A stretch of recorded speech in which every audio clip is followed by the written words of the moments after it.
नमस्कार दोस्तों, वोटों की गिनती शुरू हो चुकी है। देश भर के अंदर चुनावी माहौल काफ़ी ज़्यादा गरमाया हुआ है।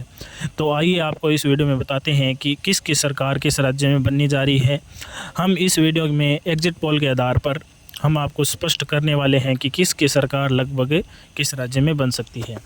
असम के अंदर अलग अलग न्यूज़ चैनल के आधार के ऊपर अगर हम बात करें तो असम के अंदर बीजेपी को बहुमत के आसार दिखाई दे रहे हैं, जिसमें असम के अंदर बीजेपी को लगभग 75 से 85 सीटें मिलने के अनुमान हैं। वहीं कांग्रेस को 35 से 45 सीटें मिलने के आसार असम में नज़र आ रहे हैं और अन्य के खाते में 2 सीटें इस बार जाने के अनुमान हैं।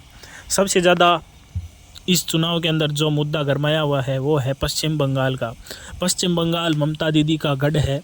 यहाँ पर लगातार ममता दीदी राज में रही है। यहाँ पर कभी भी बीजेपी की सरकार नहीं आई है। तो इस बार काफ़ी ज़्यादा ये मुद्दा गरमाया हुआ है कि क्या बीजेपी इस बार पश्चिम बंगाल में खेला कर सकती है।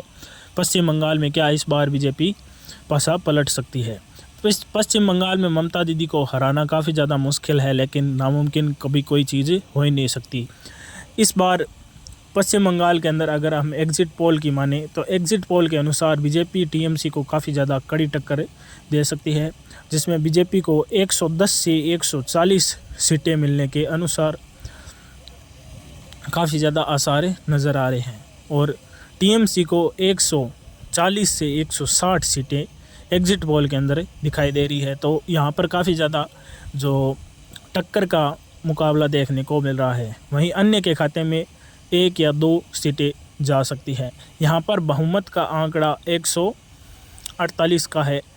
तो 148 सीटें जो पार्टी यहाँ पर पा जाएगी वो अपनी सरकार यहाँ पर बना लेगी।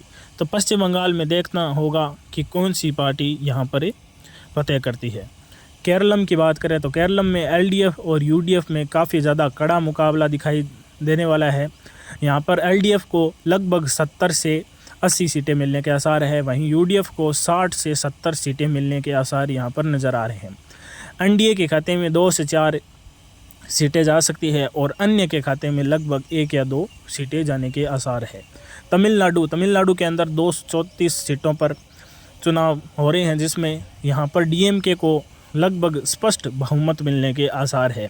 वहीं पुडुचेरी की बात करें तो पुडुचेरी में एनडीए और कांग्रेस के बीच में टक्कर देखने को मिल रही है, लेकिन एनडीए को यहाँ पर भी काफ़ी ज़्यादा बढ़त दिखाई दे रही है। एनडीए को पुडुचेरी में लगभग 16 से 20 सीटें मिलने के आसार है।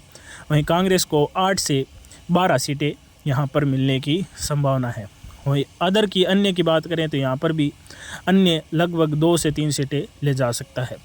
इन सभी 500 राज्य और केंद्र शासित प्रदेशों की बात करें तो यहाँ पर लगभग जो टक्कर है वो मुख्यतः 2 पार्टियों के बीच में ही नज़र आ रही है। अन्य को कोई का ज़्यादा खेल यहाँ पर अभी तक तो दिखाई नहीं दे रहा है, लेकिन अगर यहाँ पर पार्टियों के लगभग सीटें बराबर आ जाती है तब ये देखना रोचक होगा कि अन्य किस तरफ जाता है और किसकी सरकार यहाँ पर बनने की संभावना है।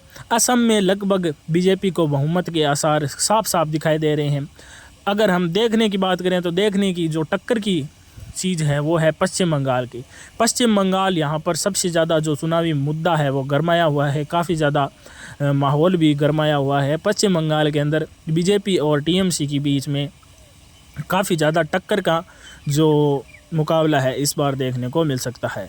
तो इस वीडियो में हमने आपको एग्जिट पोल की जो लगभग आंकड़े हैं वो बताए हैं। इसका वास्तविक तौर पर चुनाव के परिणामों से कोई भी लेना देना नहीं है। ये एक हम कह सकते हैं काल्पनिक आंकड़े हैं जो कि चुनाव से पहले दिखाई दे रहे हैं। वास्तविक आंकड़े चुनाव में वोटों की गिनती के बाद में ही इलेक्शन कमीशन ऑफ इंडिया द्वारा जारी होंगे।